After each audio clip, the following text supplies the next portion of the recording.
Aujourd'hui, j'ai pas voulu qu'on commence par un chant parce que je vous connais. On va directement aller dans la parole. Amen. Seigneur, merci pour ce soir et pour ta parole que tu nous envoies. Nous sommes très très heureux que tu puisses nous convier dans ta présence. Béni sois-tu ce soir pour la grâce que tu nous fais. Seigneur, il y a plusieurs millénaires, quand tu marchais sur cette terre, physiquement, la Bible déclare que tu es allé dans cette fête. C'était une fête des tabernacles. Et la Bible dit, alors que tout le monde attendait que tu fasses des signes, des miracles, la Bible dit que tu les as tous pris à contre-pied. Au milieu de la fête, tu t'es assis au temple et tu enseignais. Et tu enseignais sur des choses extraordinaires. Et c'est durant cette même fête, à la fin de la fête, que tu t'es levé, tu dis que celui qui a soif vienne à moi et qu'il boive. Seigneur, nous avons soif. C'est pour cela que nous sommes venus à toi pour boire. Boire dans ta parole. S'il te plaît, Seigneur, que cette parole soit comme un signe sur nos mains et comme une marque sur nos fronts. Au nom de Jésus, j'ai prié. Amen. Acclame Dieu.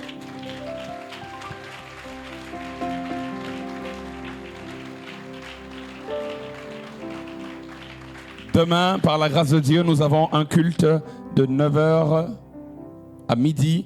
Et j'ai un message que j'ai dans mon cœur pour demain. Pour ceux qui sont de cette église, ne manquez pas. C'est un message, difficile à prêcher. Mais c'est par rapport à la prière, c'est un aspect de la prière. Et le Seigneur, ces derniers temps, est en train de m'enrichir par rapport à ce message-là que je vais partager avec nous demain. Mais aujourd'hui, parce que le jeudi, nous avons parlé de l'introduction sur la croissance. Notre thème, c'est croître dans la prière. Alors, nous avons fait une introduction sur la croissance de manière générale. Et c'est hier qu'on devait introduire sur la prière et continuer donc aujourd'hui. Mais malheureusement, vous savez comment ça s'est passé hier. Donc aujourd'hui, ce que je vais faire, c'est que nous allons faire une introduction sur la prière. Et je vais parler des différentes sortes de prières rapidement. Après, nous allons entrer sur un rappel important sur la prière. Je ferai quelques 4, 5, 6, voire même 7 rappels importants sur la prière. Il est important que nous sachions cela. Et puis, nous allons faire finir le message d'aujourd'hui. J'avais dit que j'allais mélanger les messages parce qu'on va voir beaucoup de choses aujourd'hui. Okay? On va finir le message d'aujourd'hui en parlant de la prière par l'esprit ou encore en esprit, parce que Paul dit, on va le lire d'ailleurs dans notre texte de base, faites en tout temps par l'esprit, d'autres versions disent en esprit, toutes sortes de prières et de supplications. Il dit ne priez pas seulement priez là. Ok. Ne priez pas seulement vaille que vaille, il dit quand vous priez, priez par l'esprit, directement par l'esprit. Alors on va voir qu'est-ce qu'il veut dire par là, quel est le réma derrière ça. C'est cette prière-là que Dieu veut. C'est cette prière qui fait la différence. Et demain, je toucherai un sujet un peu difficile, mais important. Éphésiens, chapitre 6, versets 14 à 18. Éphésiens, chapitre 6, versets 14 à 18. Éphésiens, chapitre 6, versets 14 à 18, il est écrit « Tenez donc ferme. Ayez à vos reins la vérité pour ceinture.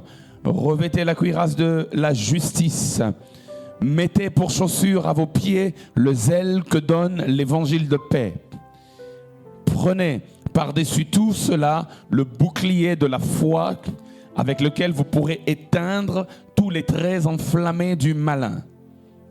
Prenez aussi le casque du salut et l'épée de l'esprit qui est la parole de Dieu. Verset 18 qui m'intéresse. Il dit, faites en tout temps par l'esprit toutes sortes de prières et de supplications. Veillez à cela avec une entière persévérance et priez pour tous les saints. Donne-moi un amen. Il dit, faites en tout temps par l'esprit, et on va le voir, d'autres versions disent, faites en tout temps en esprit. Là où Louis II dit par l'esprit, les versions anglaises en particulier disent en esprit. Faites en tout temps en esprit ou par l'esprit toutes toutes sortes de prières. Ça veut dire qu'il n'y a pas qu'une seule sorte de prière. Paul lui-même dit, il y a plusieurs sortes de prières. Croître dans la prière, c'est aussi se rendre compte et savoir qu'il y a plusieurs sortes de prières. Il n'y en a pas qu'une seule. La plupart, vous ne faites qu'une seule sorte de prière. Quand vous priez, à chaque fois, c'est dans une seule sorte de prière que vous priez. La Bible montre que la prière est comme un arbre avec plusieurs différents fruits, plusieurs différentes branches. Et l'apôtre nous encourage à ne pas utiliser qu'une seule branche, à utiliser toutes les branches de la prière. Faites en tout temps par l'Esprit toutes sortes de prières. La plupart, nous ne sommes que dans la prière de demande. Seigneur, donne-moi. Seigneur, donne-moi. Seigneur, regarde, donne-moi encore. Seigneur, regarde, donne-moi encore. Mais non, la Bible dit non. Il y a plusieurs sortes de prières. Il faut les faire toutes. Il dit toutes sortes de prières. La première sorte de prière, là je vous rappelle des choses que vous savez déjà avant d'aller dans des choses peut-être que vous maîtrisez un peu moins. La première sorte de prière, c'est, pour ceux qui écrivent, c'est un rappel. Ça se donne même dans l'école du dimanche ou même dans les affermissements avant de grandir dans la prière. Il y a ce qu'on appelle des prières de louange. Des prières de louange et d'adoration. Quand vous louez Dieu, quand vous adorez Dieu, vous devez savoir que c'est une sorte de prière. Parce que ça vous emmène à une communion avec Dieu. La prière, au final, c'est la communion avec Dieu. Un face-à-face, un tête-à-tête avec le divin. Okay? Et quand vous louez le Seigneur comme on l'a fait tout à l'heure et que vous l'adorez, vous êtes en train de prier. On appelle ça une prière de louange. Seulement que ce n'est pas dans toutes sortes de prières que le sujet principal est le même. Dans la prière de demande, le sujet principal, c'est vous. Parce que vous demandez que Dieu vous donne à vous. Mais dans la prière de louange ou d'adoration, le sujet principal, c'est Dieu. Vous oubliez vos demandes et vous vous focalisez sur lui.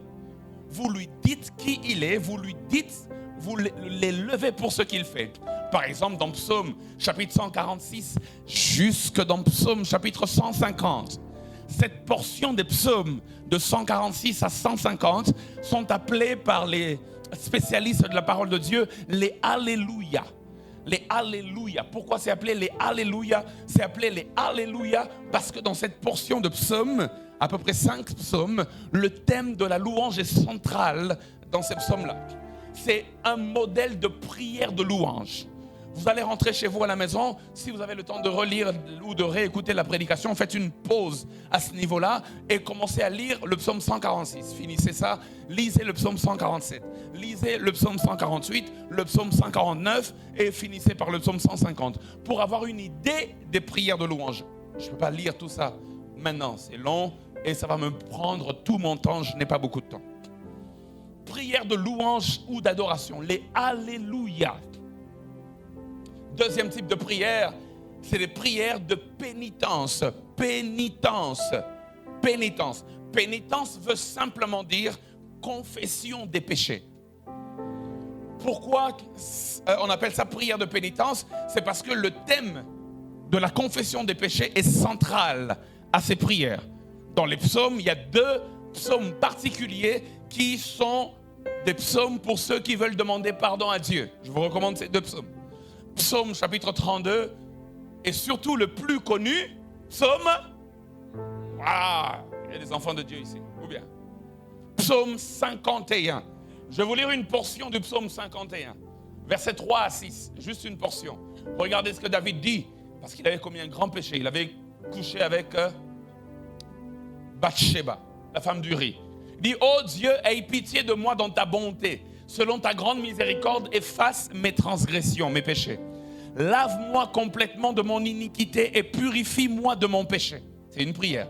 Il dit, car je reconnais mes transgressions et mon péché est constamment devant moi.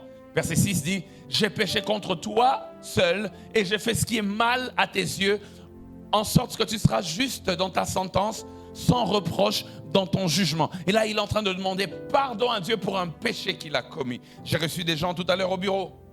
Il y en a un particulièrement qui était rempli de culpabilité par rapport à une certaine vie qu'il a menée, un certain péché qu'il a commis.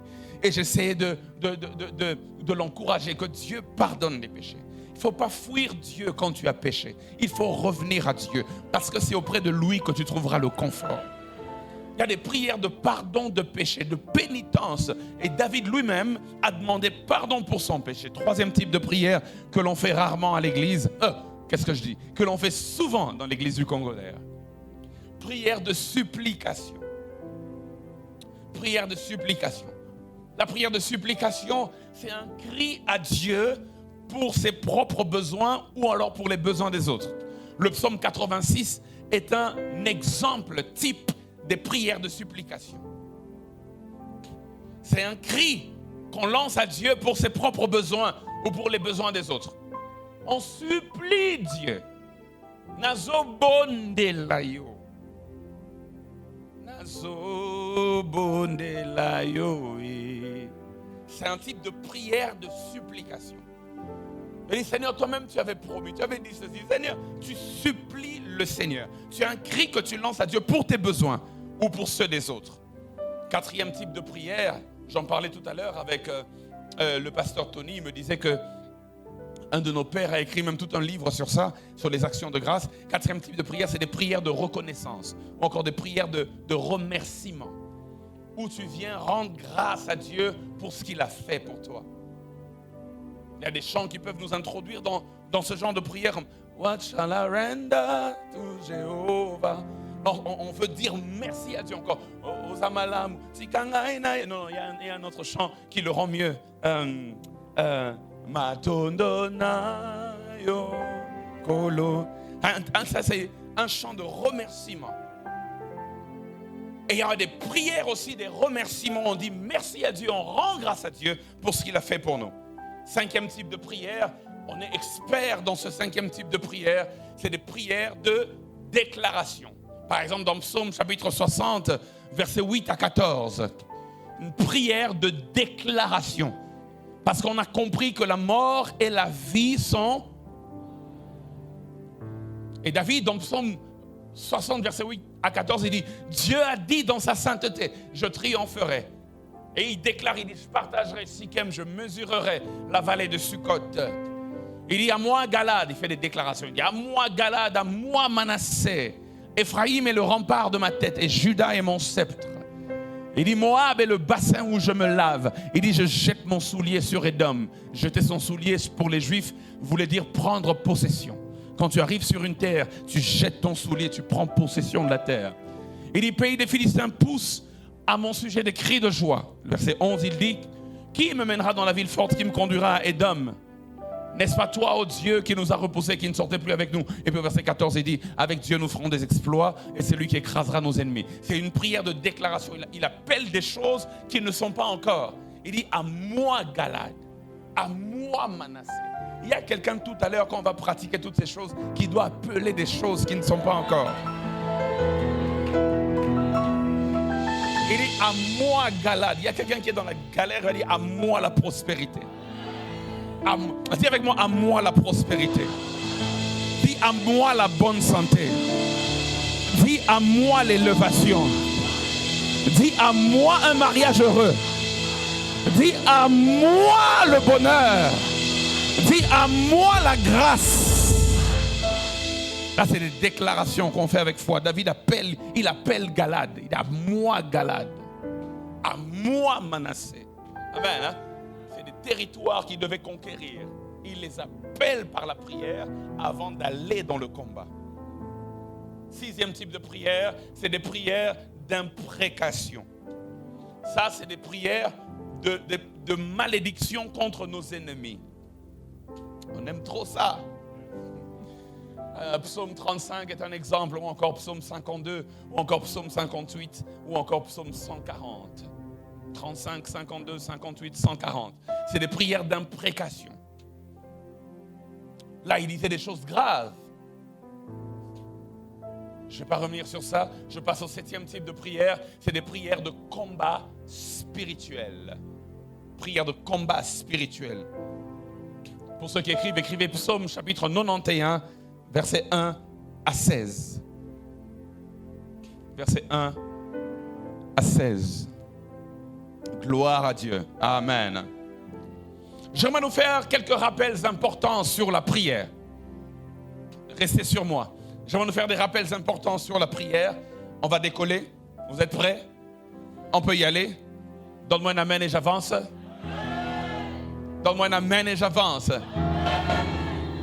Première chose importante qu'il faut savoir, noter pour ceux qui notent, la prière est le moyen de communication entre le divin et l'humain.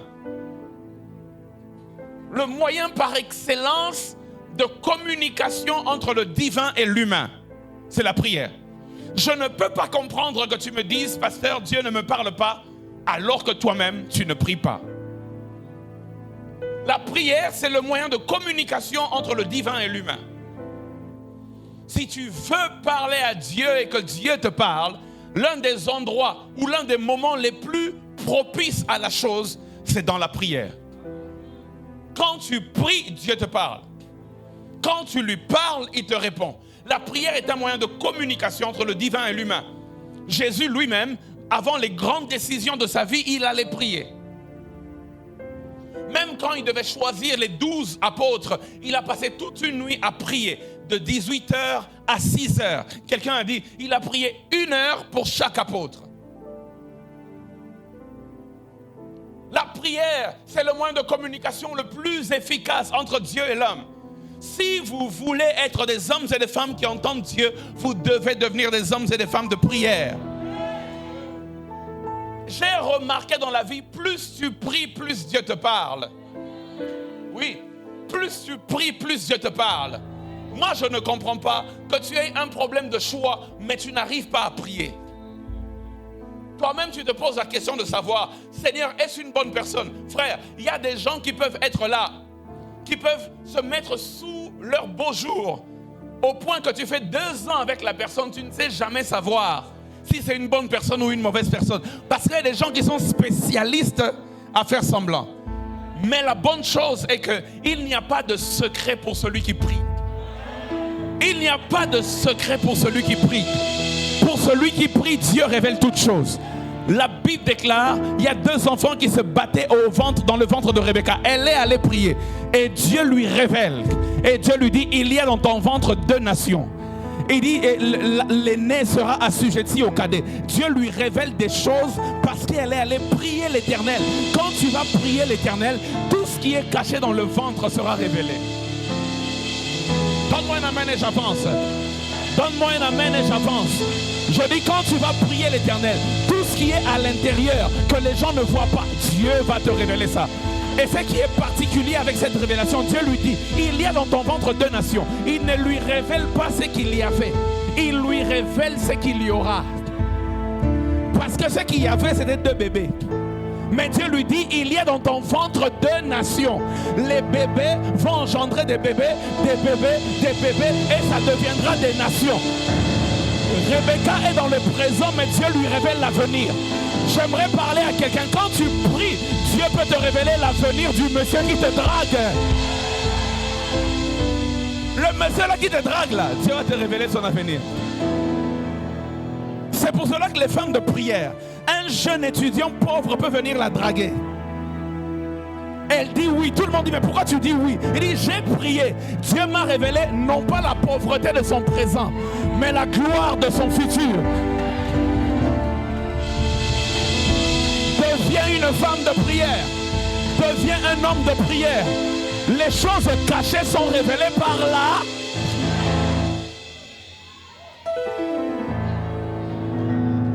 J'ai aimé un jour ce que le docteur Adams dit. Il dit, celui qui se lève chaque matin dans la prière n'est pas étonné durant la journée. Parce que tout ce qui va se passer dans la journée, il dira, le Père m'en avait parlé le matin. Je le savais. J'aimerais dire à quelqu'un, quand tu deviens un homme de prière, tu deviens un homme qui a de moins en moins de surprises. Parce que Dieu te révèle tout. Dieu te révèle tout. Dieu te révèle tout. Dieu te révèle tout. Il faut croître dans la prière. Dieu aime communiquer avec l'homme par la prière. Deuxième vérité, pour ceux qui écrivent. Deuxième vérité. Je dis quelques rappels importants. Première vérité, c'est que la prière, c'est le moyen sûr de communication entre le divin et l'humain. Deuxième vérité est la modératrice. Je ne sais pas c'est qui a modéré tout à l'heure, mais j'étais dans mon bureau, au bureau du pasteur, et j'étais en train de revoir mes notes. Et la modératrice a dit ça. Voilà, j'ai dit, voilà quelqu'un qui est connecté. Elle connaissait la prière, elle connaissait... Elle a cité ce psaume, psaume chapitre 65, verset 3. Elle a dit, ô toi qui écoutes la prière, tous les peuples, tous les hommes viendront à toi. La deuxième vérité, c'est que Dieu écoute les prières. Dieu écoute les prières. Le Dieu auprès de qui nous sommes venus n'est pas une statue, une idole qui ne sait pas parler, qui ne sait pas écouter et qui ne sait même pas voir et qui ne sait même pas se mouvoir, parce qu'il faut qu'on la transporte et qu'on l'emmène de lieu en lieu. Notre Dieu, il a créé la bouche parce qu'il sait écouter. Il a créé les oreilles parce qu'il sait parler. Dieu écoute les prières. Donne-moi un amen et j'avance. Dieu écoute les prières. Je ne sais pas quelle prière tu fais en secret. Dieu écoute les prières. Dieu écoute les prières. Troisième vérité rapidement. Et vous devez le savoir, parce que si vous devez croître dans la prière, vous devez connaître cette troisième vérité. C'est que si le péché n'empêche pas de prier, il peut empêcher d'être exaucé. Je peux répéter ça, hein? On doit grandir dans la prière ou bien? Si le péché n'empêche pas de prier, il peut empêcher d'être exaucé. La Bible déclare dans Ésaïe, chapitre 59, versets 1 à 2. Mettez-moi ça sur l'écran si vous le pouvez. Sinon, je le lis, c'est pas grave. Ésaïe 59, 1 à 2 dit, non, la main de l'Éternel n'est pas trop courte pour sauver, ni son oreille trop dure pour entendre. Verset 2, mais ce sont vos crimes qui mettent une séparation entre vous et votre Dieu. Ce sont vos péchés qui vous cachent sa face et l'empêchent de vous écouter. C'est-à-dire que quand il y a péché, il y a séparation, dit la parole de Dieu. Et il dit, le problème n'est pas que Dieu ne soit pas capable d'agir. Le problème n'est pas que Dieu ne soit pas capable d'écouter. Le problème n'est pas que Dieu ne soit pas capable de répondre.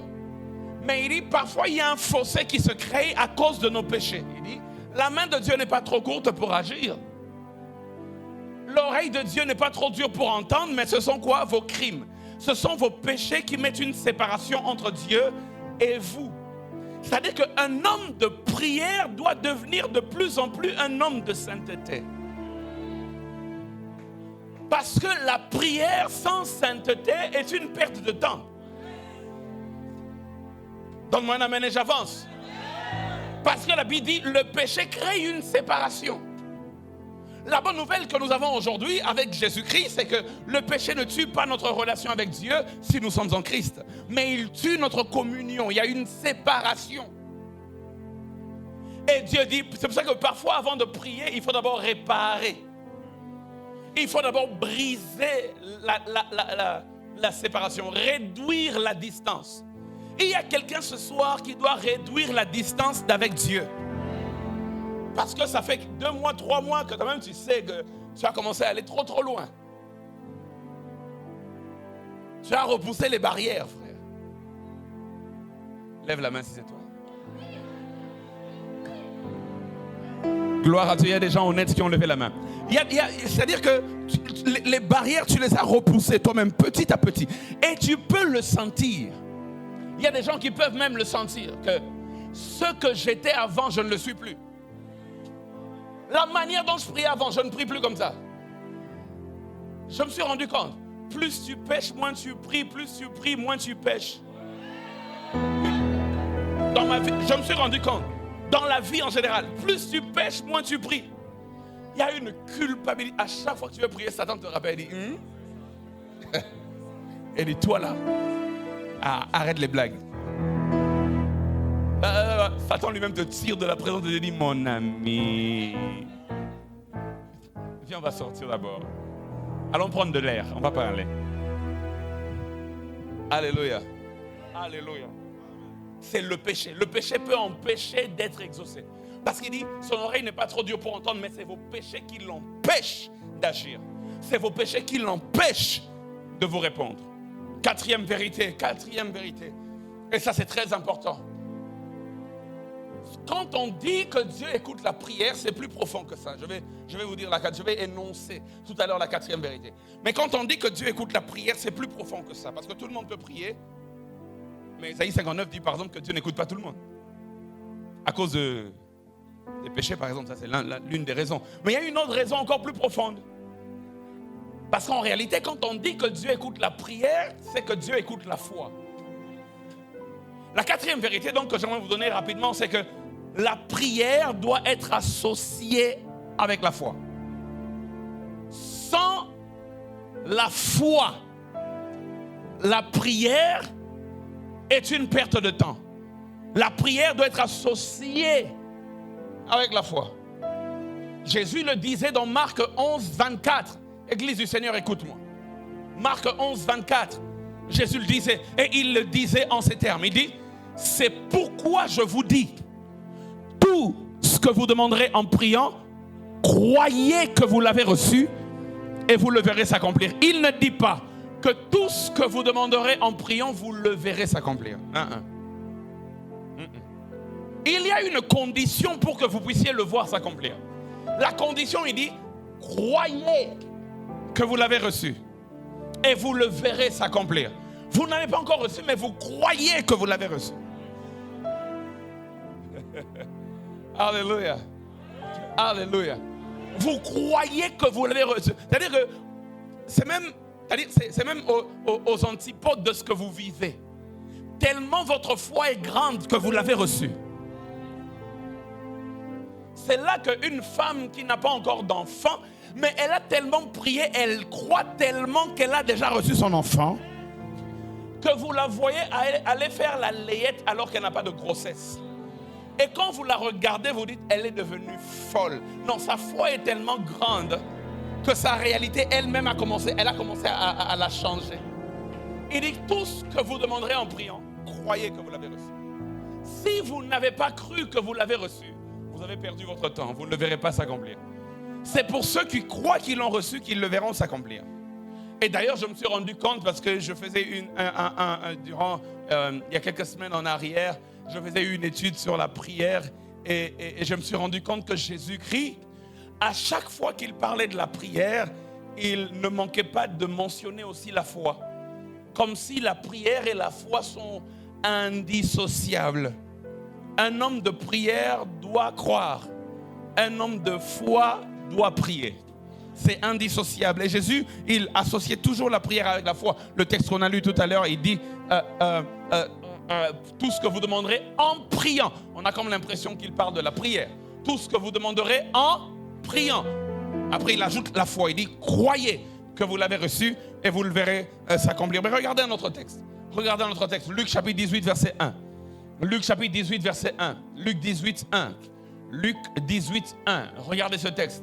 Jésus leur adressa une parabole pour montrer qu'il faut toujours prier sans se relâcher. En d'autres termes, la parabole qu'il veut leur dire, c'est pour montrer qu'il faut prier. Ce qui veut dire que la parabole qu'il veut leur dire est une parabole qui doit parler de la prière. Et il commence la parabole en parlant de la prière, mais regardez comment il finit la parabole au verset 8. Au verset 8, quand il finit la parabole, il dit, regardez, au verset 8, il dit, je vous le dis, il leur fera promptement justice. Mais quand le Fils de l'homme viendra, trouvera-t-il quoi? Quand il parle de la prière, il conclut en parlant de la foi. Parce que la prière qui se fait sans foi est une perte de temps. Si tu ne crois pas, autant arrêter de prier. Parce que Dieu écoute la foi. Il faut que celui qui s'approche de Dieu croit qu'il existe et qu'il est le rémunérateur de ceux qui le cherchent. Or, sans la foi, il est quoi? Impossible d'être agréable à Dieu. Donne-moi un amen et j'avance. Autre fondamentaux, autre base, autre vérité sur la prière. Notez pour ceux qui notent.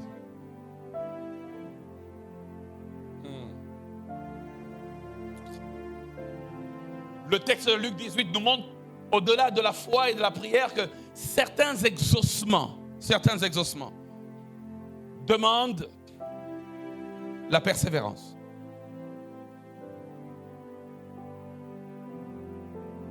Certains exaucements, au-delà de la foi, demandent de la persévérance.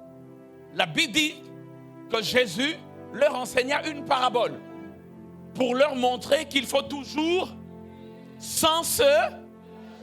Voilà.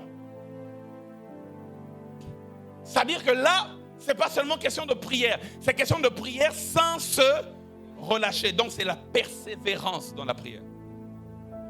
Il y a des requêtes qu'il ne faut pas faire une fois. Pour qu'elles soient exaucées, il y a des requêtes qu'il faut faire 52 fois. Aujourd'hui, tu as prié pour la même chose. Demain, tu pries encore pour la même chose. Et demain, tu pries encore pour la même chose.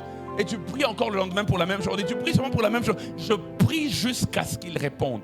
D'ailleurs, dans la parabole, j'aimerais qu'on mette la parabole. On va lire toute la parabole. Luc chapitre 18, verset 1. Il dit, il faut prier sans se relâcher. Verset 2, la Bible déclare, et il dit, il y avait dans une ville un juge qui ne craignait point Dieu et qui n'avait d'égard pour personne. Il y avait aussi dans cette ville une veuve qui venait lui dire, fais-moi justice de ma partie adverse.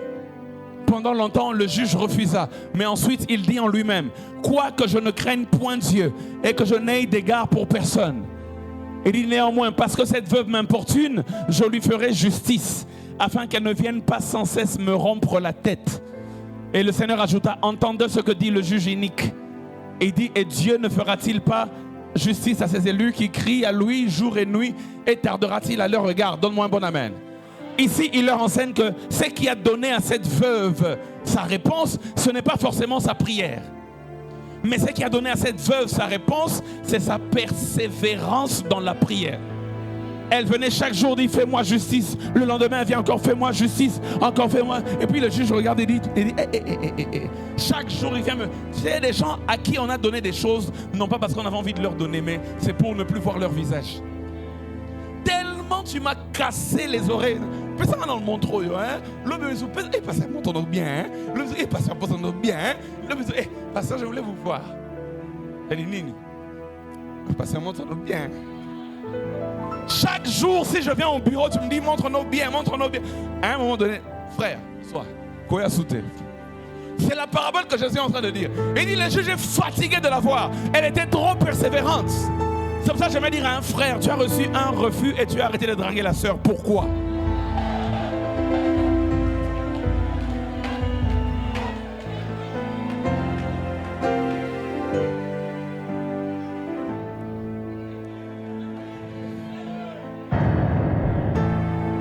Il y a des choses qui s'obtiennent par la persévérance.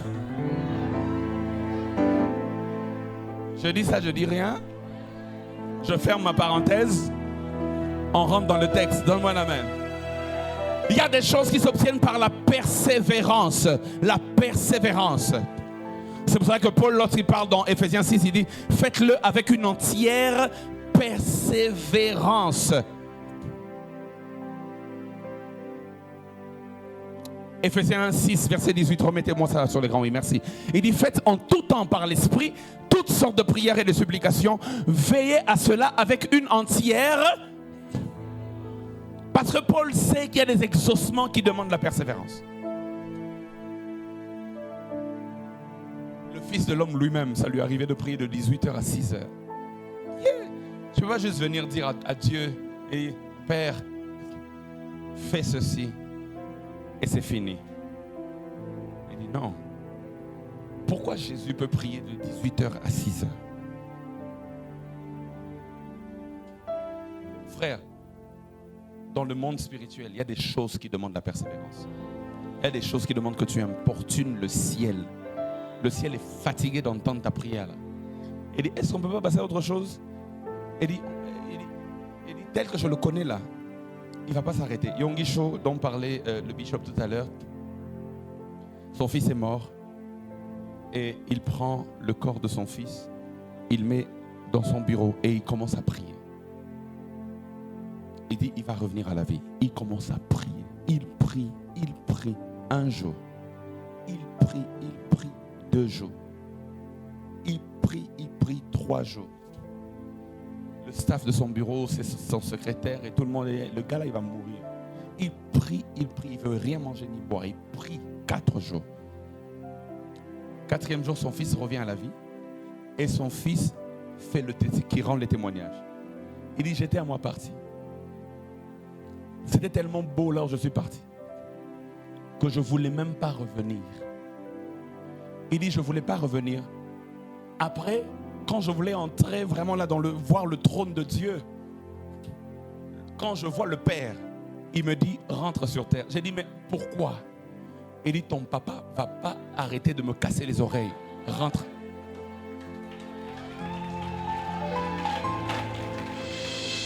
Yeah. Et il est revenu à la vie. Donne-moi un amen et j'avance. Donne-moi un amen et j'avance. Il y a des choses qui demandent la persévérance. Le problème avec toi, c'est que parce que tu as eu 1, 2 refus, tu t'es arrêté de prier. Il y a des choses qui demandent la persévérance. C'est ça, croître dans la prière. Il y a des exaucements qui demandent la persévérance. Je me souviens quand on a commencé, quand le docteur Atoms a commencé avec l'église Fille la Cité d'Exaucement. On était dans le staff de départ. Et il y a une prière que je l'entendais faire tout le temps. À l'époque, c'était un grand temple d'une capacité, ça l'est toujours d'ailleurs, de 3500 places, mais on n'arrivait pas à remplir les 3500 places. On avait à peu près 1800 personnes. Ça fait que il y avait 3 niveaux. Il y avait le bas et puis il y avait 2 niveaux. Donc le bas, il était presque rempli, mais le premier et le deuxième niveau n'étaient jamais remplis. Et il priait. Lui, sa seule prière, c'est « Seigneur, envoie-nous des gens, envoie-nous des gens ». Je l'ai entendu prier cette prière presque une année, la même prière. « Seigneur, je prie qu'il y ait encore des gens, touche les cœurs, envoie les gens ». Il avait lu ça dans un livre d'un pasteur qui avait une méga church et qui disait que l'un des secrets de sa méga church, c'est que lui priait, il demandait à Dieu les gens. Au-delà d'aller évangéliser, au-delà d'aller faire toutes les stratégies, là, il dit c'est spirituel d'abord. Et il demandait que les gens viennent. Et un jour, je suis venu dans un culte qu'on organisait, j'ai vu que c'était rempli. Je lui ai même dit, docteur, Dieu a envoyé les gens. Il dit oui. Il dit, il y a des choses que c'est parce qu'on ne demande pas que ça ne vient pas. On est tellement habitué, c'est devenu normal que ça ne vient pas. Il y a des choses, il ne faut pas que ça soit normal. Demande ce que tu veux. Et Jésus, quand il prie, il dit, tout ce que vous demanderez en priant, tout veut dire quoi? Quand tu enlèves un de tout, est-ce que c'est encore tout? C'est-à-dire que tout ce que tu demandes en priant, il dit, si tu crois que tu l'as reçu, tu le verras s'accomplir. Parlant de Yonggi Cho, parce que l'homme de Dieu a mentionné, alors j'ai comme l'impression que son esprit est resté dans l'atmosphère. Il disait que c'est le verset de sa vie. Il réglait tout par la prière. Tout. Et la Bible dit tout ce que vous demanderez en priant. Alors c'est pas moi qui ai dit, c'est lui-même qui a dit, je vais prier. Jusqu'à ce qu'il exauce. Un jour, il y avait ces pasteurs de sa communauté qui se battaient. Tu vois, comme ça arrive quand une communauté grandit, il y a peut-être le pasteur de Talangaï qui ne s'entend pas avec le pasteur de je ne sais pas où, là. Et puis le pasteur de je ne sais pas. C'est un exemple. Bishop n'est pas dans ça. Il y a tel qui ne s'entend pas avec tel. Alors il est réuni en réunion extraordinaire. Et je suis fatigué d'entendre des rapports que toi, tu as fait du mal à l'autre et l'autre a fait du mal à l'autre. Dites-moi ce qui se passe. Et il dit la réunion était tellement vide. Ah non, il a fait ça, il a fait cela. Personne ne voulait s'entendre. Il a donné des conseils. Ces pasteurs ne voulaient pas. Elle a dit ok d'accord. Il a fermé son bureau à clé. Il a mis la clé dans la poche. Il s'est mis à genoux dans un coin du bureau. Il a commencé à prier. Tout le monde le regardait jamais. Donc la réunion elle est finie seulement comme ça. Toi je vais te taper. Pendant qu'il se battait là, lui est en train de prier. Il dit Seigneur, je leur ai parlé, ils ne veulent pas savoir. Je prie, il prie. C'est devenu sérieux. Le gars là quand il priait, il pouvait prier une semaine. Sans stop. Il prie. Et quand il prie là, ceux qui se battaient là, ont commencé à se regarder. Et un à un, ont commencé à le joindre dans la prière. Au point qu'ils ont tous prié ensemble. Le Saint-Esprit a fait un travail de réconciliation dans les cœurs. Dans la prière, ils se sont embrassés, ils se sont demandé pardon. Et c'est quand la réconciliation est arrivée qu'il a arrêté de prier, après quelques jours. Il dit, si je ne règle pas ça par mes conseils, s'ils échappent à mes conseils, ils n'échapperont pas à mes prières. Il dit, tout ce que vous demanderez en priant, donne-moi un amen et j'avance. Vous devez savoir une autre chose qui est très très importante par rapport à la prière. Autre chose importante, c'est que la prière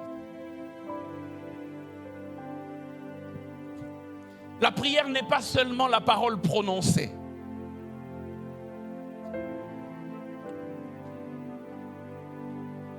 c'est aussi le soupir émis ou même la pensée conçue. Je vais répéter ça. La prière n'est pas seulement la parole prononcée. C'est aussi le soupir émis ou même la pensée conçue. Quand tu commences à comprendre ces choses, frère, tu commences à faire attention à tout ce qui traverse ton esprit. Parce que j'aimerais vous révéler, vous édifier en vous disant que Dieu, avant d'exaucer ta parole, il exauce ta pensée. Ce n'est pas tant ce que tu dis, c'est d'abord ce que tu conçois. Certaines personnes conçoivent tellement de peur et de mauvais scénarios dans leur cœur que c'est tout ce qui leur arrive. Ce que je crains, c'est ce qui m'arrive. La prière n'est pas d'abord ce que tu dis, c'est d'abord ce que tu penses. La Bible déclare dans Proverbe 31, verset 16, que la femme vertueuse, elle, verset 16, pas 15, 16. La Bible dit, elle pense à un chant et elle l'acquiert. Ça m'a toujours choqué. Elle n'a pas prié pour un chant. Elle n'a pas jeûné pour avoir un chant. La Bible dit, pasteur, elle a pensé à un chant et le chant est venu vers elle. Parce que quoi qu'elle n'ait pas prié avec sa bouche, sa pensée a nécessité un exaucement. Le problème avec la plupart d'entre nous, on ne grandit pas, on vit que des réalités. On vient, on déclare, Seigneur, je veux, je déclare. Et quand tu rentres chez toi à la maison, tu commences à penser, moi vraiment dans cette situation, est-ce que je vais m'en sortir? C'est impossible. Tes pensées sont négatives, même si ta parole est positive, ça annule. Donne-moi un amen et j'avance. Donne-moi un amen et j'avance. J'écoutais il y a 10 ans l'apôtre Mohamed Sanogo parler de ces choses. Il disait une chose. Il a dit, la foi, ce n'est pas la parole déclarée. Il dit, la foi, c'est la pensée conçue. La foi, c'est pas ce que tu dis. Je suis la tête et non la queue. Si tu penses que tu es la queue et non la tête, tu seras la queue et non la tête. Et non la tête et non la queue, comme tu l'as déclaré.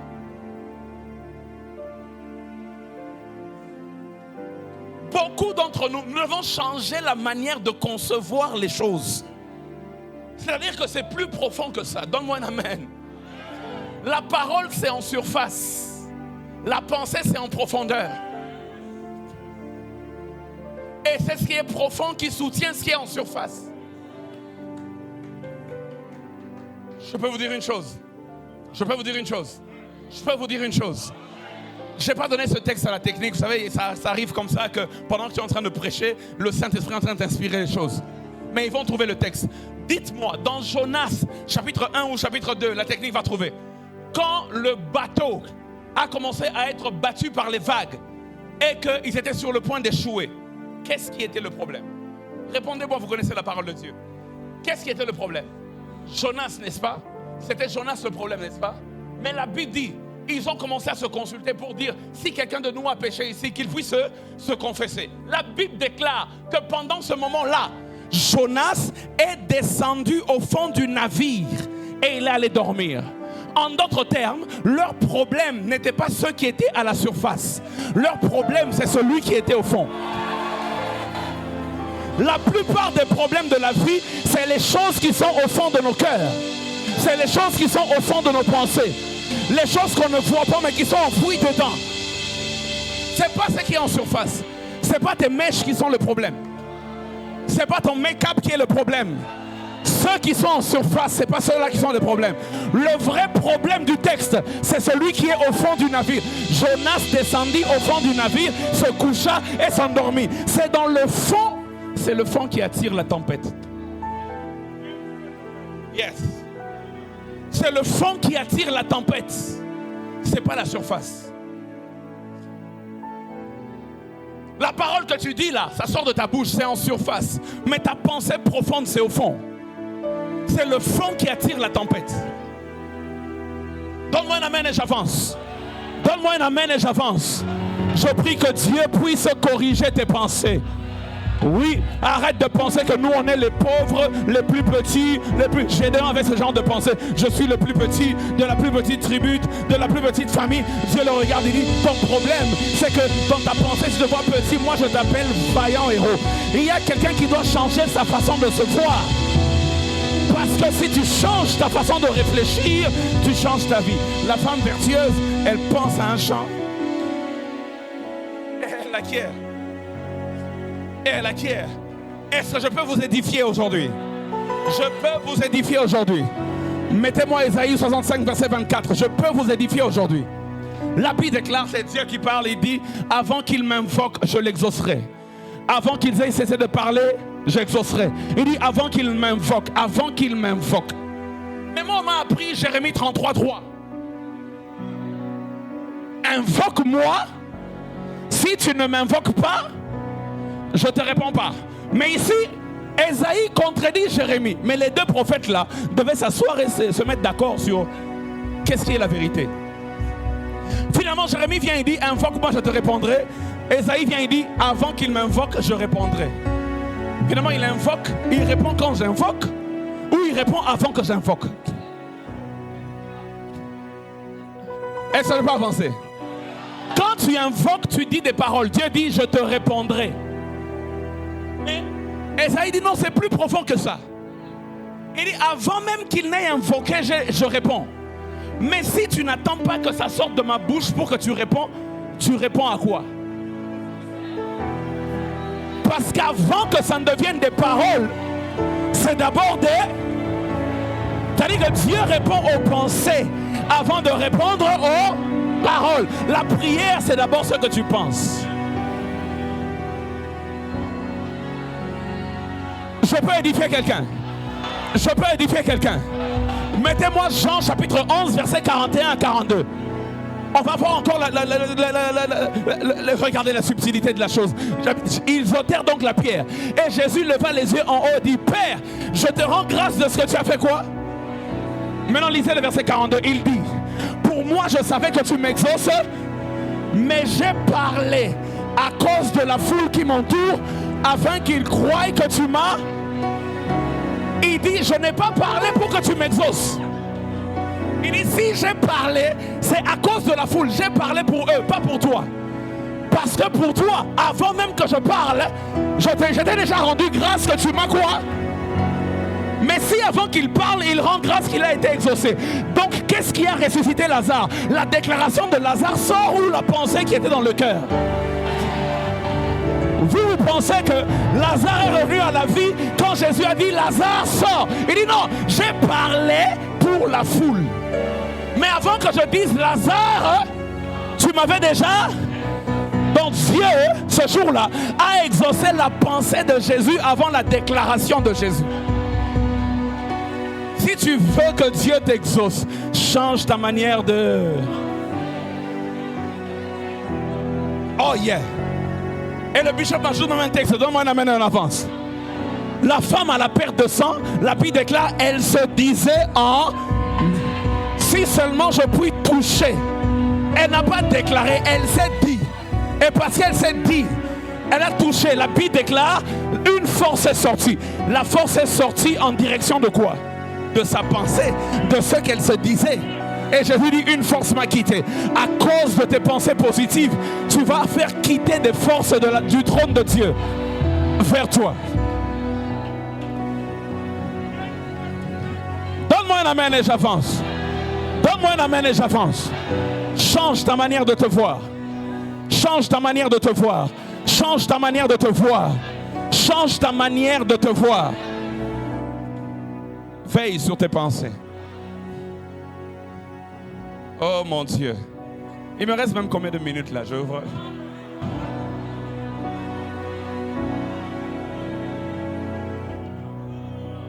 Alléluia. Alléluia. Ah, mettez-vous un moment, on va continuer. C'est la pensée dominante. La pensée dominante.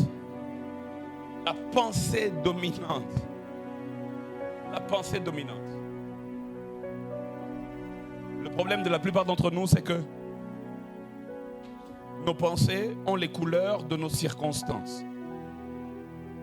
Nos pensées ont les couleurs de nos situations. Je suis tellement dans la pauvreté que ça va pas. Ma Bible déclare que le faible dise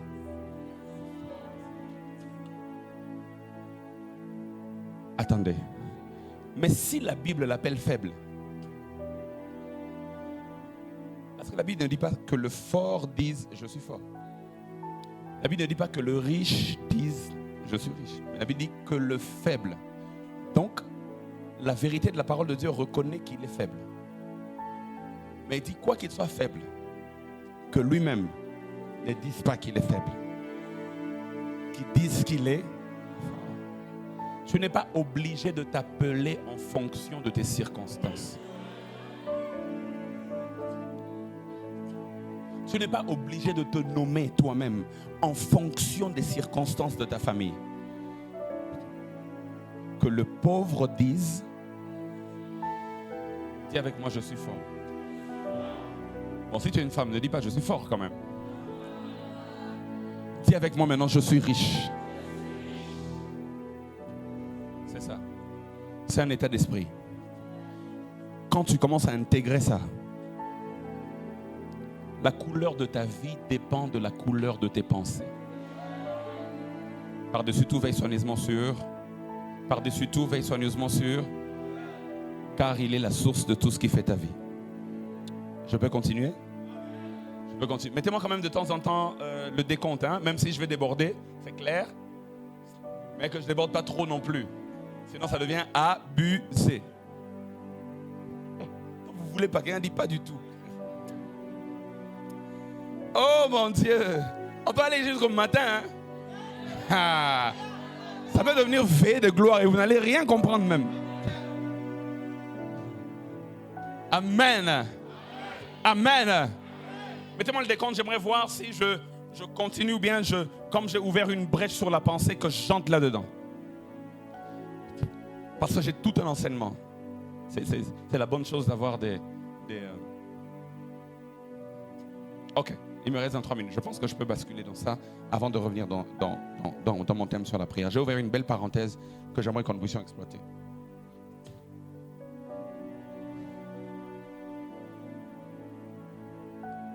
J'aimerais ouvrir une parenthèse sur les forteresses. 2 Corinthiens chapitre 10, versets 1 à 5. Oh mon Dieu, quel texte. Jésus, quel texte. Quel texte. Quel texte. Ah, j'aime la parole de Dieu. Quel texte. Les médias, je sais que je vous ai perdu là. Là, c'est pas le texte que je vous avais donné dans la suite là. J'ai basculé dans un autre enseignement. Là, je suis dans un autre enseignement. Je vous ai dit que si vous voulez, on peut aller jusque demain matin. Vous savez combien d'enseignements j'ai dans mon iPad ici? Ça peut être 2000. Hein? Là, on n'est que dans la moitié de 1. Le temps qu'on arrive à 1500 là. Il y en a qui vont dormir. Il dit, moi Paul, je vous prie par la douceur. Il dit, moi Paul, je vous prie par la douceur et la bonté de Christ. Moi, humble d'apparence quand je suis au milieu de vous et plein de hardiesse à votre égard quand je suis éloigné. Il dit, je vous prie lorsque je serai présent de ne pas me forcer à recourir avec assurance à cette hardiesse dont je me propose d'user contre quelques-uns qui nous regardent comme marchant selon la chair. Si nous marchons dans la chair, nous ne combattons pas selon la chair. Car les armes avec lesquelles nous combattons ne sont pas charnelles, mais elles sont puissantes par la vertu de Dieu pour renverser des forteresses.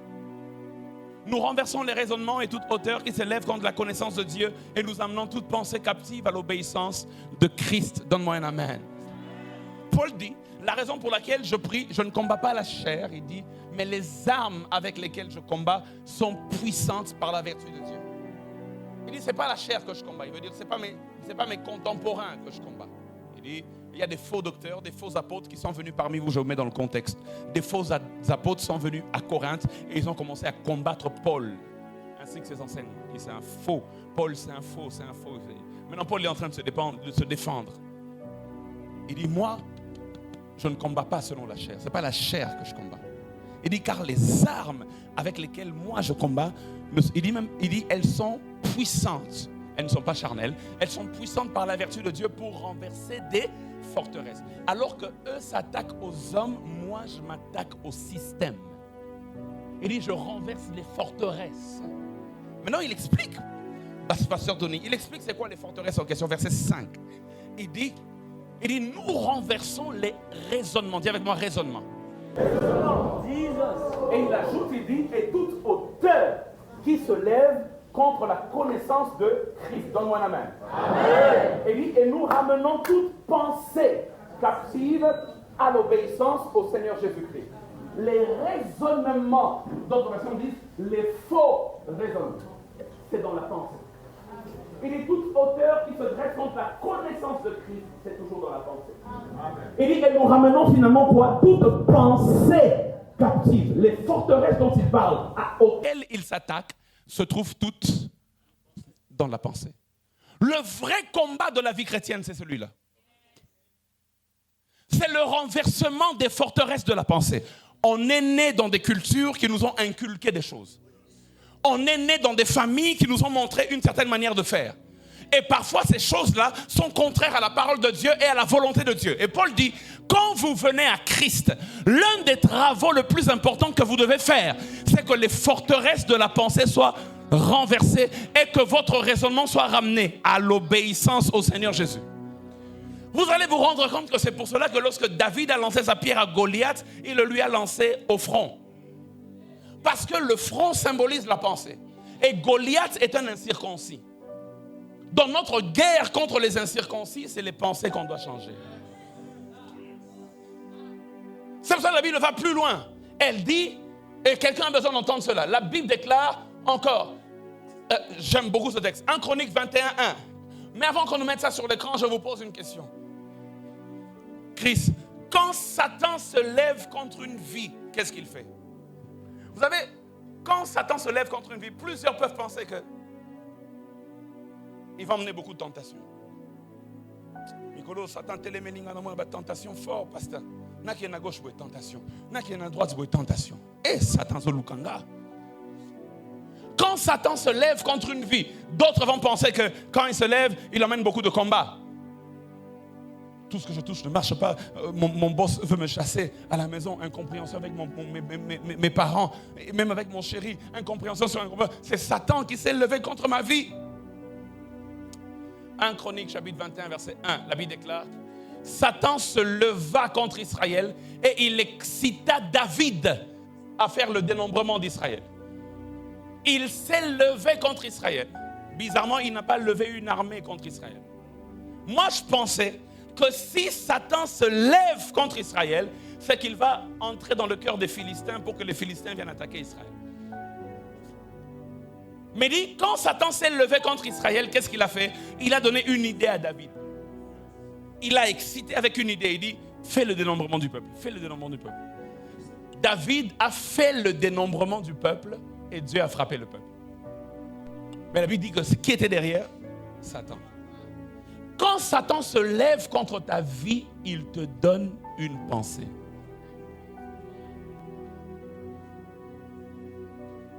Est-ce que vous me comprenez ce soir? Ne cherche pas Satan à l'extérieur de toi. Combat ces pensées qui commencent à s'installer à l'intérieur de toi.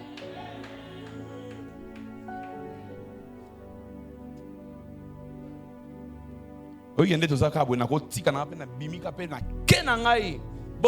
rien.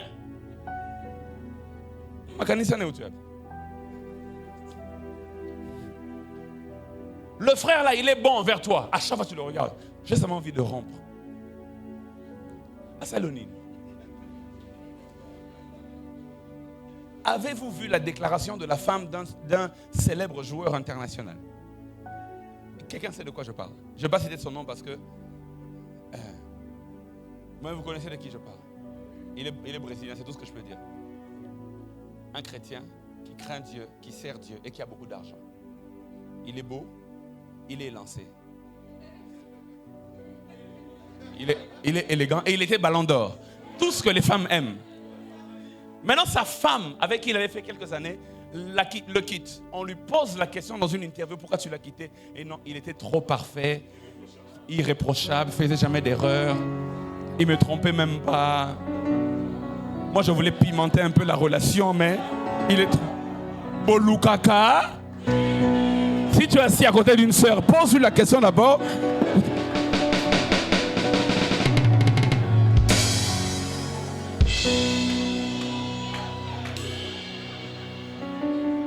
Totambola bien, bolingite.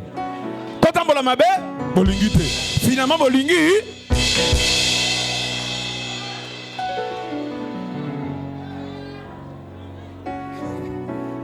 Satan a combattre via moi la moitié en a batté. Donc je me suis à la mouki Satan fait ses boules. Ah oui, mais attends trop parfait. Loin na yo. Parce que l'ingini un bad boy. Luka moi bad boy moro boy. Chris, si elle suit ce message, elle va se rendre. Mais le pasteur aime trop parler de moi. Mais Chris la connaît. Il y a une de mes filles. Un de mes fils la drague. Donc moi en tant que père, je suis heureux. Moi nana.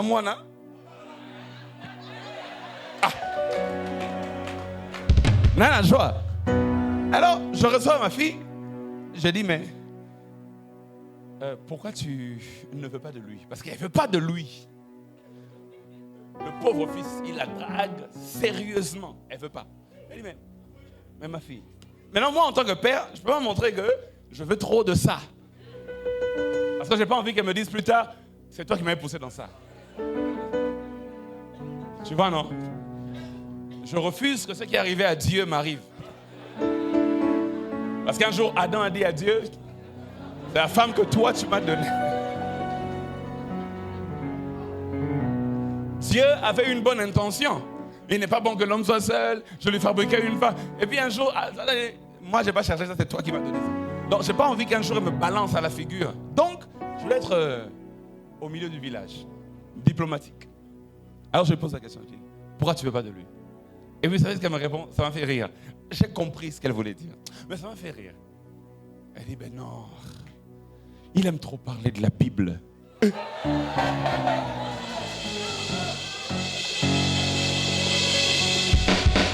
Il est tout le temps, quand on s'appelle, il va me demander comment tu vas. Je dis je vais bien. Et toi tu vas bien? Je vais bien. Et puis il me dit, écoute, je lisais 2 Corinthiens chapitre 3.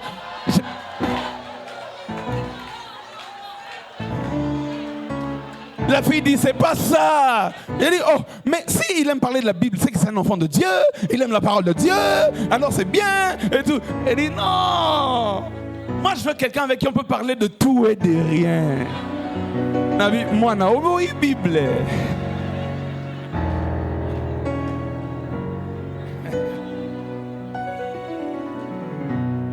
Quand Satan se lève contre une vie, il donne une pensée. C'est pour ça que Paul dit dans Romains 12, verset 2, ne vous conformez pas au siècle présent, mais soyez transformés par le renouvellement de la pensée. La pensée est un pouvoir, frères et sœurs. Et même Dieu exauce nos pensées. Certaines barrières que nous nous plaçons dans nos vies ne sont même pas spirituelles, elles sont les barrières de la pensée. J'aime donner cet exemple parce que ça explique mieux que les limitations de plusieurs vies ne sont qu'au niveau de leur pensée. C'est l'apôtre qui a donné cet exemple il y a très longtemps, mais je l'ai gardé. Il dit qu'un jour, un propriétaire d'un éléphant avait attaché un éléphant. Il attache l'éléphant. Et quand il attache l'éléphant, chaque jour, il mettait le repas vers la chair. Et il y avait un fil qui attachait l'éléphant. Et l'éléphant, quand il se levait le matin, après avoir dormi, il allait vers la chair pour manger et il s'arrêtait là. À chaque fois qu'il voulait aller plus loin, le fil le ramenait. Sa limite, c'était là. Et il mangeait. Et puis il rentrait vers son petit espace de repos et il se reposait encore. Et le lendemain, on va le mettre encore le repas au même endroit. Et l'éléphant venait encore, il mangeait. Il a essayé pendant 2-3 semaines d'aller plus loin, mais il a compris que le fil là m'empêchera toujours. Il s'arrêtait toujours là. Il rentrait dormir. Et le propriétaire de l'éléphant a fait exprès de garder comme ça pendant 10 ans. Chaque jour pendant 10 ans. Il faisait le même mouvement. Mangeait, puis il rentrait, il dormait. Il y avait un lien qui le liait. Il faisait le même mouvement. Il mangeait et puis il rentrait. Il dormait. 10 ans après, la nuit, pendant que l'éléphant dormait, le propriétaire de l'éléphant vient. Il coupe le fil. Le lendemain matin, il met le repas au même endroit. L'éléphant se lève, il va. Il mange. Le propriétaire s'attendait à ce qu'il aille plus loin que sa limite habituelle. Bizarrement, il rentre. Il dort. Et puis, le lendemain, il fait la même chose. Pendant 2, 3, 4 mois, il se rend compte que l'éléphant fait toujours le même mouvement. Et il se pose la question, il dit, mais j'ai coupé le fil. Il n'y a plus de lien qui le lie. Pourquoi il s'arrête toujours au même niveau? Parce que le fil physique a été coupé. Mais le fil de la pensée n'a pas été coupé. Beaucoup de limitations de nos vies ne sont pas physiques ni spirituelles, elles sont dans nos pensées. J'aimerais annoncer une bonne nouvelle à quelqu'un. Jésus-Christ à la croix de Golgotha a coupé tous les liens. Jésus-Christ à la croix de Golgotha a coupé tous les fils. Mais pourquoi certains chrétiens se limitent à certains niveaux alors que le fil est déjà coupé? Le problème, c'est les forteresses qui doivent être renversées. Donne-moi un amen et j'avance. Dieu exauce avant d'exaucer. Quelqu'un commence à me comprendre, hein? Tu vas commencer à me comprendre, hein? C'était juste une parenthèse. Mais toi, je reviens sur mon texte, on va prier.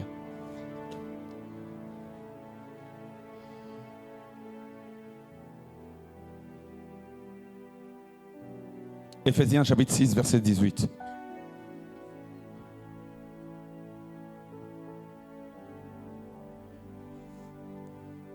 Il me reste 8 minutes normalement. Donc, je vais épuiser mes 8 minutes et puis on va prier 5 minutes. Et puis on va aller se préparer pour le culte de demain. Amen. Paul dit, faites en tout temps par l'esprit. Voici comment un homme spirituel doit prier. Après avoir connu toutes les vérités basiques que je vous ai données sur la prière, Paul dit, maintenant vous en tant que personne spirituelle, en tant qu'enfant de Dieu qui a cru, pas qui a cru dans le sens qui a la foi, mais qui a cru dans le sens qui a grandi, qui a cru dans la prière.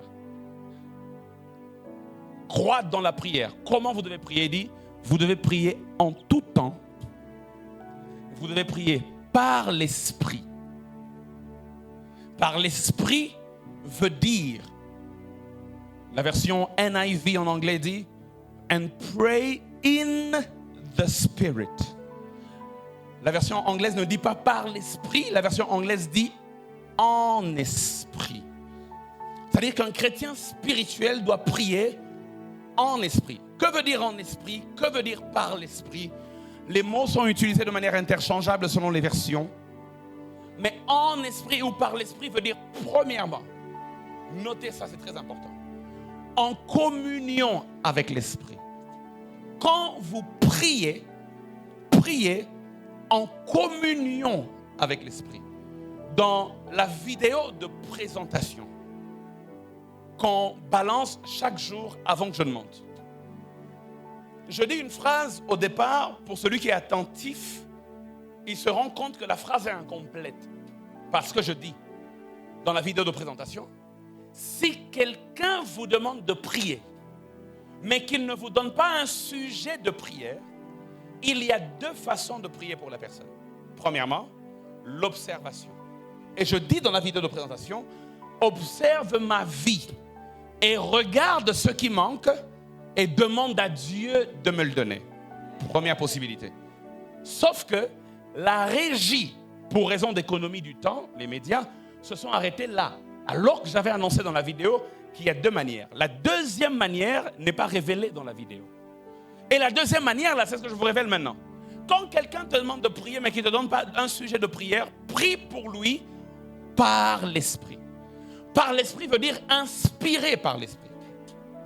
Au-delà de l'observation naturelle, c'est l'esprit qui dépose un fardeau dans ton cœur pour la personne. Par l'esprit veut dire en communion avec l'esprit. Comment tu peux prier par l'esprit si toi-même tu n'es pas en communion avec l'esprit? Regardez ce que dit 2 Corinthiens chapitre 13, verset 13. La croissance dans la prière, c'est la croissance en esprit. Parce que c'est en esprit qu'il faut prier. 2 Corinthiens 13 dit ceci. Que la grâce du Seigneur Jésus-Christ, l'amour de Dieu, le Père, et la communication du Saint-Esprit. L'autre version dit c'est la communion. Parce que de toute façon, il n'y a pas de communion sans communication. Quand il s'agit de l'esprit, on parle de la communion. C'est-à-dire que le chrétien spirituel et qui grandit dans la prière, c'est celui qui grandit dans la communion avec l'esprit. La croissance dans la prière, c'est la croissance dans la communion avec l'esprit. Quand tu grandis dans la communion avec l'esprit, l'esprit commencera à déposer des fardeaux dans ton cœur et tu prieras comme jamais tu n'as prié auparavant. Oh la chabradalayaï, soprete karalababaïka. Et tu prieras, et là je suis en train de parler des hommes spirituels. Là on est à un autre niveau. Là on a élevé le débat. Alléluia. Alléluia. Là je parle à des femmes spirituelles, on a élevé le débat. On n'est plus dans la même sphère. L'atmosphère même commence déjà à changer. Grandir dans la prière, c'est grandir dans la communion avec l'esprit. Tu peux être assis ici à Talangaï et Dieu, pendant que tu es en train de manger, tu sens dans ton cœur.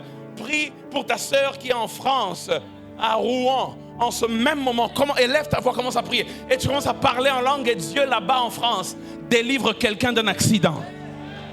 Oh God. Oh God. Oh God.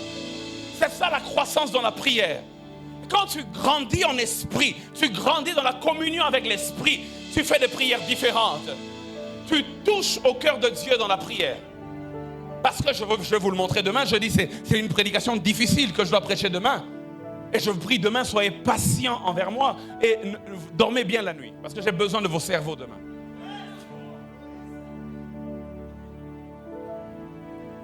La Bible déclare, nous avons la garantie d'être exaucés quand nous prions selon sa volonté. Je paraphrase.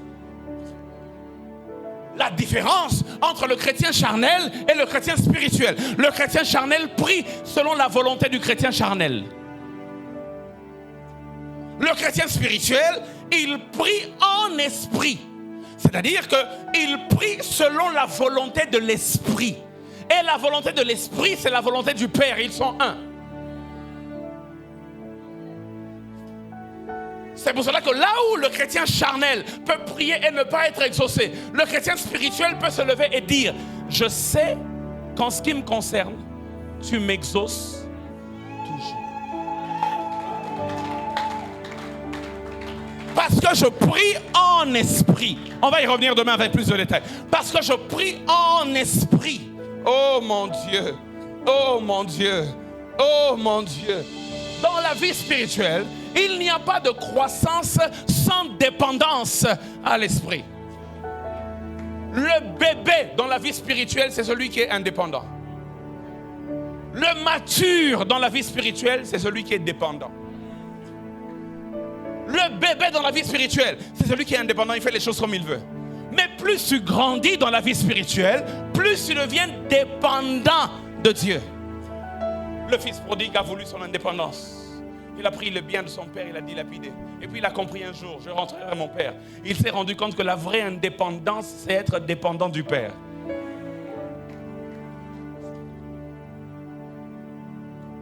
Donne-moi un amen et j'avance. Donne-moi un amen et j'avance. Tout dans la vie spirituelle doit se faire par l'esprit. C'est pour cela qu'il est écrit dans Jean 83. Il dit, mais l'heure vient, et elle est déjà là, où les vrais adorateurs adoreront le Père en esprit et en vérité. D'autres versions disent par l'esprit, comme la version Sommer. Donc c'est par l'esprit qu'on adore. Dans 2 Pierre 1, 21, il est écrit, ce n'est pas une volonté d'homme qu'une prophétie a jamais été apportée, mais c'est poussé par l'esprit que des hommes ont parlé de la part d'eux. Donc on adore par l'esprit, on parle poussé par l'esprit, et Paul nous révèle dans Éphésiens que même quand on prie, on doit prier par l'esprit. Par l'esprit. Par l'esprit. Je finis par là, je vous donne 2 raisons pour lesquelles il faut prier par l'esprit. J'ai commencé déjà à parler de la première raison rapidement. Mais je ne suis pas entré en profondeur. Je vais essayer d'entrer un peu en profondeur. 1 Corinthiens chapitre 2, verset 10 nous donne la première raison pour laquelle on doit prier par l'Esprit. La première raison pour laquelle on doit prier par l'Esprit. 1 Corinthiens chapitre 2, verset 10. 1 Corinthiens chapitre 2, verset 10. Il dit Dieu nous les a révélés par l'Esprit. Car l'Esprit sonde tout, même les... La première raison pour laquelle on doit prier par l'Esprit, c'est parce que l'Esprit sonde le Père.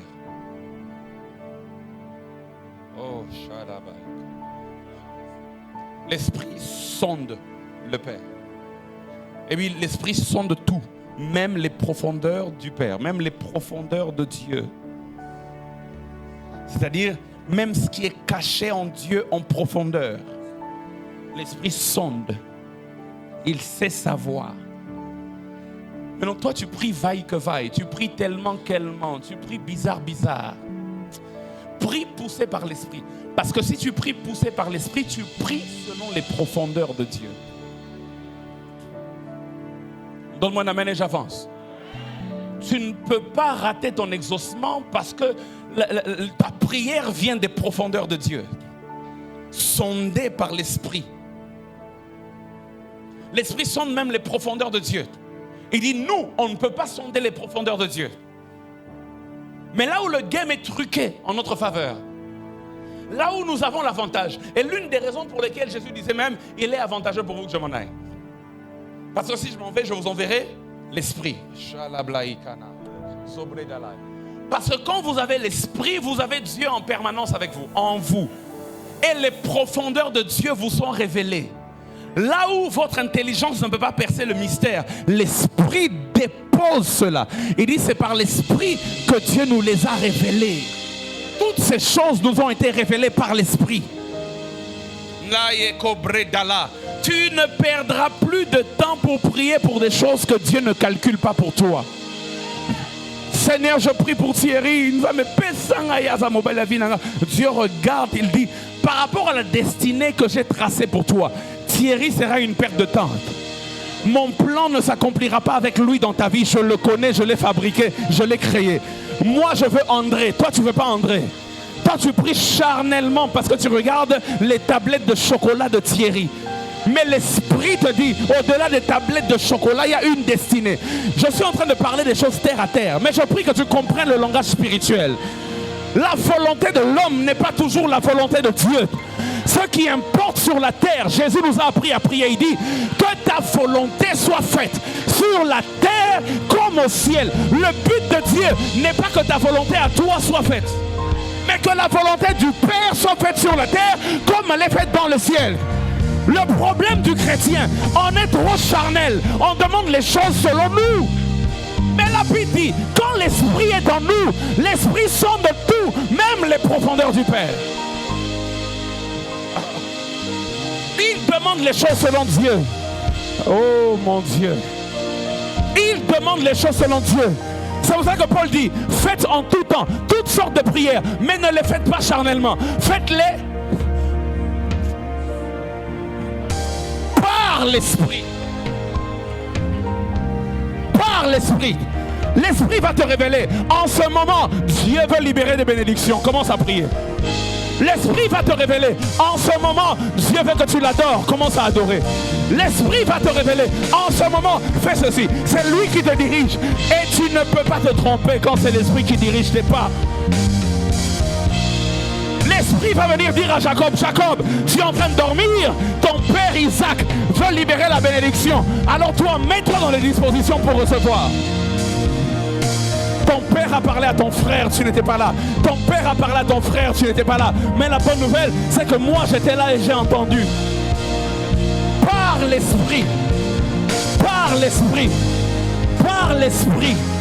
Oh, Kalabla, l'atmosphère est en train de changer. Par l'Esprit.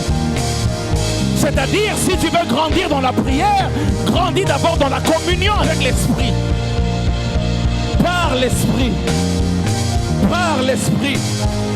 Par l'Esprit. Par l'Esprit. Par l'Esprit. Par l'Esprit. C'est une illusion de vouloir grandir dans la prière si tu n'as pas grandi dans la communion avec l'Esprit. C'est pour cela que la seule chose que je veux que tu demandes ce soir, demande de grandir dans la communion avec l'Esprit, par l'Esprit. Par l'Esprit. Par l'Esprit. Par l'Esprit. Oh, je plains tous ceux qui sont encore distraits. L'Esprit m'a dit d'arrêter de prêcher. Est-ce qu'on peut chercher le Saint-Esprit? Est-ce qu'on peut chercher le Saint-Esprit? Est-ce qu'on peut chercher le Saint-Esprit? Est-ce qu'on peut chercher le Saint-Esprit? Est-ce qu'on peut chercher le Saint-Esprit? Est-ce qu'on peut chercher le Saint-Esprit? Il y a une profondeur ce soir, révélée par l'Esprit. C'est ta communion que je veux. C'est ta communion. C'est ta communion que je veux.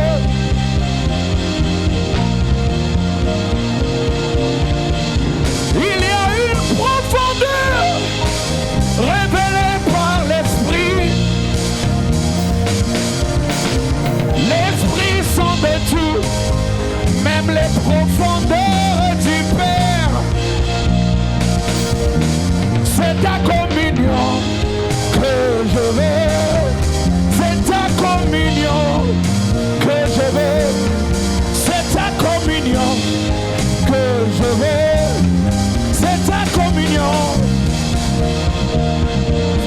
C'est ta communion que je veux. C'est ta communion que je veux. Je veux communier avec toi, Saint-Esprit. Monte encore, parle-en, parle-en. Il y a une profondeur.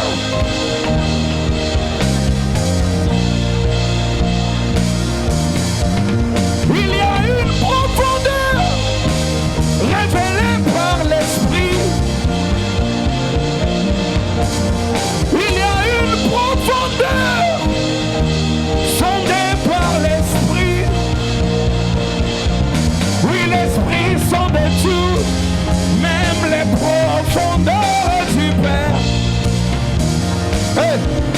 Oui, c'est ta communion que je veux. C'est ta communion que je veux. C'est ta communion que je veux. Saint-Esprit, c'est ta communion que je veux. C'est ta communion que je veux. C'est ta communion que je veux. Saint-Esprit, c'est ta communion. C'est ta communion que je veux. C'est ta communion que je veux. C'est ta communion que je veux. Saint-Esprit, c'est ta communion. C'est ta communion que je veux. C'est ta communion que je veux. C'est ta communion que je veux. Saint-Esprit. Monte en prière, monte en prière, monte en prière, monte en prière. Demande la communion avec le Saint-Esprit. L'Esprit sonde tout, même les profondeurs de Dieu. Monte en prière, allez-y chorale, monte en prière, monte en prière. Monte en prière, monte en prière. Monte en prière. Monte en prière, monte en prière. Monte en prière, demande-le, demande-le. Dis, je veux une communion, une communion. Que la grâce du Seigneur Jésus, l'amour de Dieu le Père et la communion, la communion, la communion. Oh, c'est ta communion, c'est ta communion. Grandir dans la communion, grandir dans la communion, grandir dans la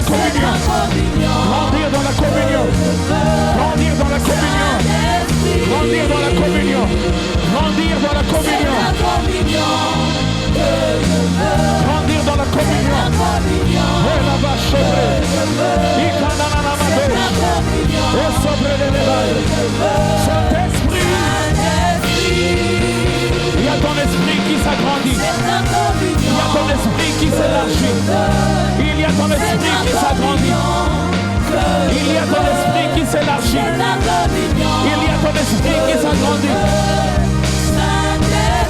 Il y a ton esprit qui s'élargit. C'est ta communion que je veux. C'est ta communion. Là-bas des bros de bail. Choquer des brésilats. Que je veux.